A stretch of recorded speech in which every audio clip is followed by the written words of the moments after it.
All right, welcome to another session of Process and Practice.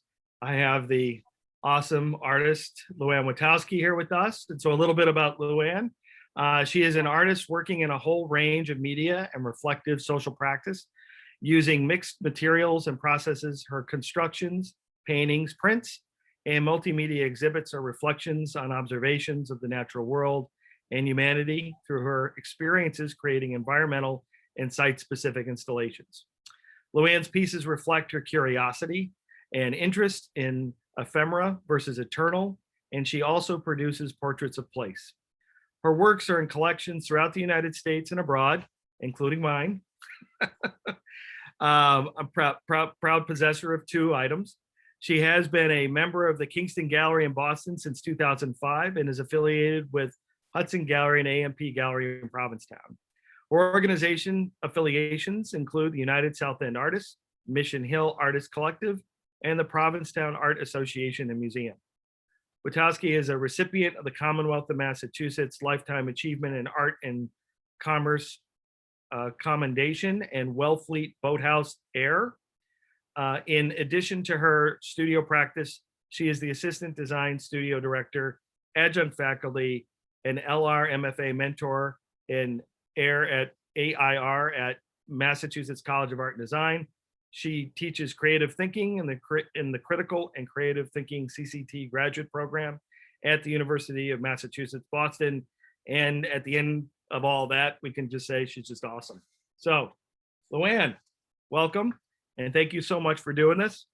My question, just to get things kicked off, and we're in that sort of, it's hard to say post-pandemic, because I still feel we're sort of at the tail end of it. So we'll say maybe a premature post-pandemic moment. What can you reflect a little bit? It's like basically 15 months, right? Where we had the hard shut of the door and we all scrambled to kind of figure out how to get our feet on firm ground, both as artists, designers, and just people. So can you talk a little bit about sort of how you've reacted or what you've been doing the last few months to cope and remain productive? Sure. First, I want to just thank you, Kurt, for inviting me to join you in this conversation. I've seen some of the other conversations you've done with other folks. I feel really humbled and honored to be in their company on your channel here. It's really great. The pandemic, what a blindside to all of us, right? I remember last year hearing about some strange flu, and it was like, I actually heard about it in 2019, like towards the end of the year. I was hearing something about the flu was going to be really bad this year, and there was some strange flu, and, no specific information, but I heard that. And I remember feeling like, I had to be careful because I never like to get the flu. So I get the flu shot every year, and then I'm just careful.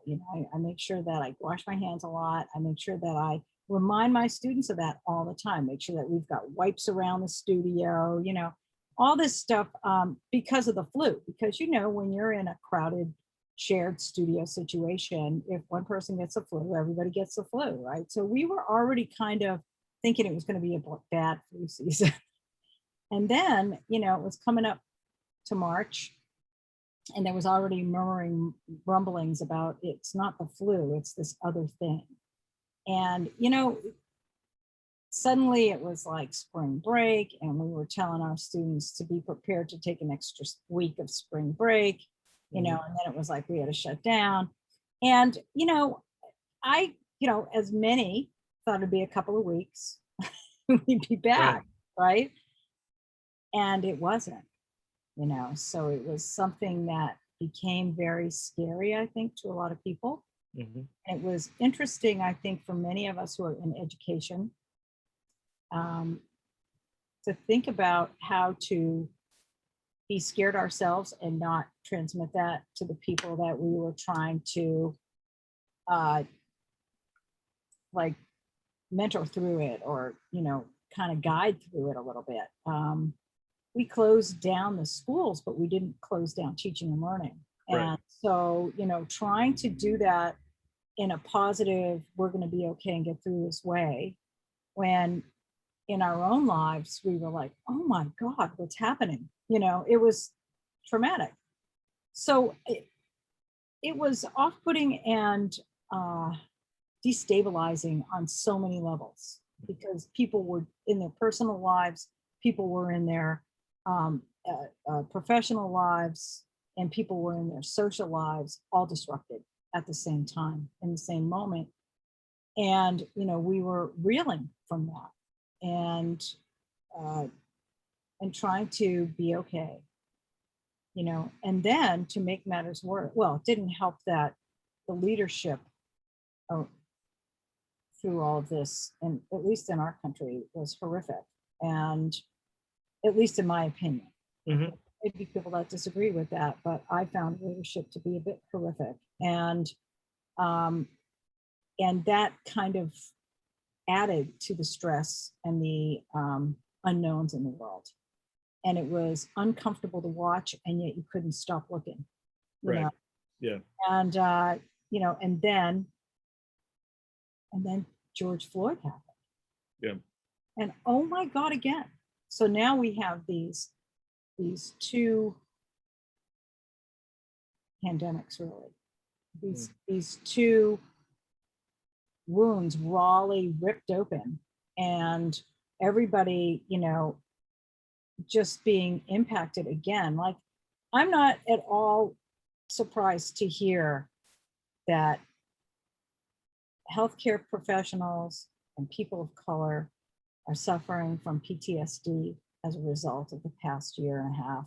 You know, I mean, the things that were going on were, like I said, disruptive on so many levels. So as an artist, I found it really difficult to respond to.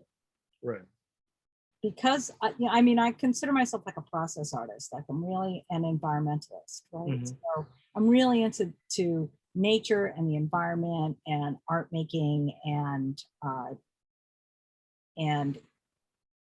yes, social causes, but usually more on the environmental level. Although I do believe that social justice and environmental justice are intrinsically connected. Like, they are just, one depends on the other always. But you know, in my practice, well, first of all, I couldn't even go to my studio. Right. Studio is not in my home. My studio is across town, and it's in a ramshackle warehouse building that is not managed. Like, each artist is just, you know, has their own space and manages their own space. And I didn't know what in the world everybody else was doing, nor did they know what I was like. People were afraid to go to the studio because we didn't know what our building was going to be like. Yeah, I've heard that a bunch of times, over and over again. Yeah. So that was bizarre too, to not be able to even, you know, go be in the studio and with my practice. But you know, I wouldn't call myself a documentary type artist, so I don't really do documentary type work. And so I really admire all the people that could turn their practices in that direction through this pandemic and document somehow, either realistically or abstractly, or however their language of art speaks, to document the pandemic and the social injustice disruption. Well, not even disruption. I mean, it was just exposure, right, in our country. And so the people that could do that work, I greatly admire, and I'm grateful to, because I think it's really important for art to document these periods. But I also think that some things, especially in my practice, don't come to me right away. Like, I even in my own work, sometimes it takes a year or two till I have the aha on something I've been working on. So to respond to this past year has been impossible for me until, like, just now I'm beginning to feel like, when you asked me when we met earlier, how are you doing? I was like, oh, pretty good, you know, because I'm just beginning to feel like, okay, I can put my feet back on the ground now. Right. And I can start to look at my practice for what it is, and see how it feels differently because of what happened. Mhm. And how will that inform my work and how will that impact my work? So I haven't really made new work this past year. I've done a lot of hunting and gathering. Yeah. I've reconnected with nature in a big way, Mhm. but I'm like also noticing how different that is for me. So just like I ran to nature in these troubled times, so did the rest of the world because nobody could do anything, right? Yeah. So unless you were boxed up at home and locking all the doors and windows, the only thing you could do was maybe go somewhere remote. Yeah. I mean like remote online. I mean like out of the city or out of your neighborhood or into natural environments, to maybe get some exercise, maybe some fresh air, and just time outside the home. Yeah. And so for me, that's a natural thing I do all the time. Mhm. But then to go to those places and find them crowded with other folks, it was like startling, to say the very least. Right. And I also felt like, get out of my way. I have to be frank and honest and say that. I was like, why are Mhm. all these people in my way? Because I'm used to being alone in it. And Right. there were other people finding that kind of um, comfort as well. And then I would feel terribly guilty for having those thoughts like get out of my way. Right. Because I was grateful that there was something for people, so no one would have to lose their minds, but um, but so I feel really guilty for having like these thoughts like, ugh, I want to get some work done here, or I want to, do what I need to do, and I couldn't. So there were lots of levels of I couldn't happening, and it wasn't that I didn't want to, and I'm not saying oh poor me, because it's not oh poor me. It was Right. just my process and practice was disrupted, Mhm. on so many levels. So Yeah, no, it's interesting in these conversations, and then those we've recorded and those that I've just had with people. I've sort of seen three like modes that I can sort of identify, right? And there's more of them, but let's just say we could bunch them into three categories. So there's there was one where people, at least in the beginning, right, really had a hard time and they just shut down, right? There was like nothing. It was just blank. They were just frozen. Like they couldn't figure out what they wanted to do, where they wanted to go. Do I go to if I go to my studio, and they were just sitting there in the middle of their studio staring, those kinds of conversations I've had. And then, after a few months, they were just like, okay, I gotta go do something. Like all of a sudden it just happened, right? It just clicked. I think in a little ways you're talking about almost an extended version of that a little bit for yourself, but kind of a mix of the second category, which there's an artist on the North Shore that I've talked to that does the gathering of objects for inspiration. So it's constantly like has drawers and drawers of stuff that they found on the beach, in this wooded area, on the street. They see a flower that they love, they grab it. They've found mushrooms that they like and they press them, and then they figure out what to do with them later. So they almost went into hyper collection mode, right? Because they couldn't really figure out what they wanted it for later, right? So when they were processing, so I think I identify in that way. And then I found people that are just been, there are more of that documentary oriented artists, right? I think that's a good point that you just make, and that's how they deal with this, right? They need to process in real time, mhm. which I think is which is interesting, right? I tend to find myself doing that a little bit, but probably more about what you're talking about, which is like that delayed reaction. Like I almost need to sit back and look backwards and say, wow, what was that? Exactly. And how did I feel about it in the moment? And how do I feel about it now? Because then you have greater context, right? To really kind of examine what that whole thing was. Right. I mean, another thing too, and maybe you can relate to this too, is that, the distraction of needing to figure out what to do for our students Yeah. was Oh, yeah. enormous. And, the learning curves that we also had to engage in. Like, it wasn't even like just get through. It was like engage with it. Like, Yeah. learning about new kinds of applications, new kinds of softwares, new kinds of everything that we could use to better communicate with our students. I mean, one good example is, I had never heard of Discord before. And, Right. I knew Zoom, and I tried to create this like studio experience because I wrote this, so another thing we did was we wrote a manual on how to work wherever you are to help students have some kind of roadmap to, like, oh my God, I can't go to the studio. What do I do now? And, I'm living in this room, or I'm back at home, or wherever they landed. How do they create workspace there? So I kind of like spelled it out, like, this is how to do it. This is how to map it out and find your space so that you can continue to work. So I'm helping them to continue to work. I can't do a thing myself.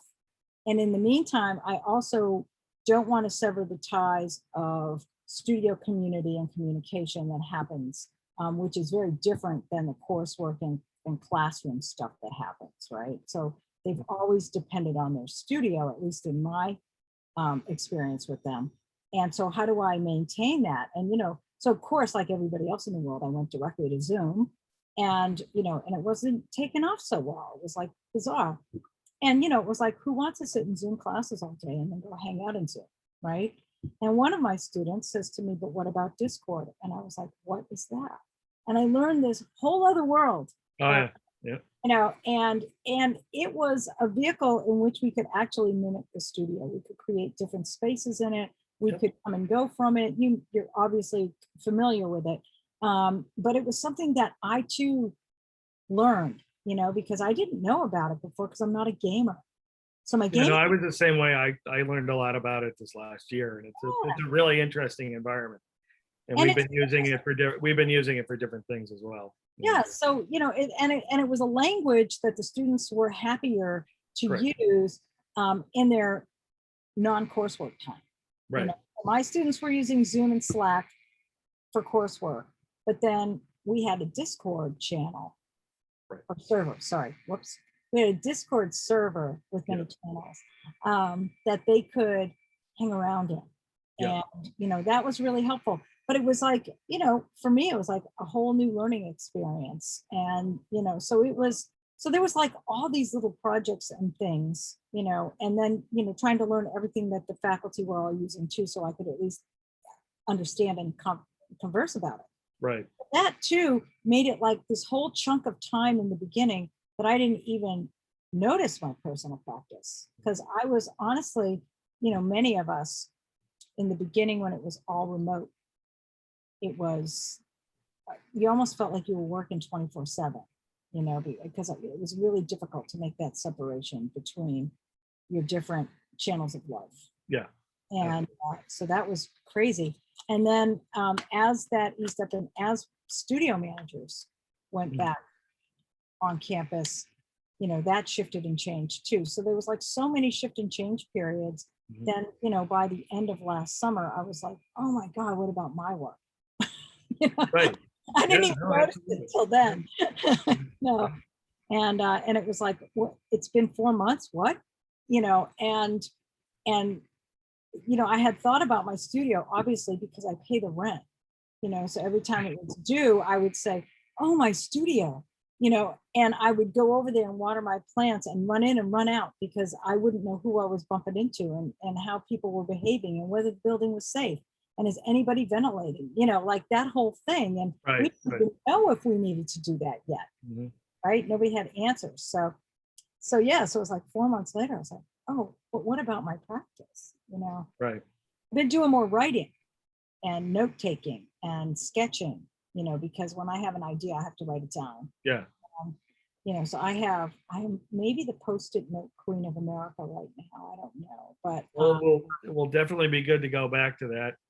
I'm looking at the clock. We have come to our Zoom YouTube Nexus moment.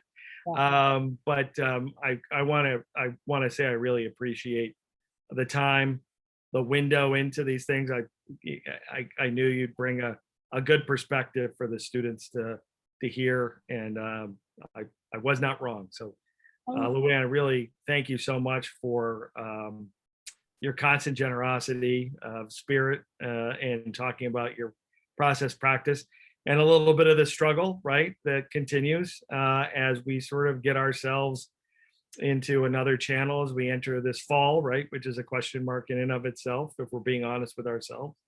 And so we'll see. There is one thing that we're going to do. We'll either going to, and I just want to tell the audience this, a great, about a 5-minute video, which I believe is a tour pandemic visit of your studio space.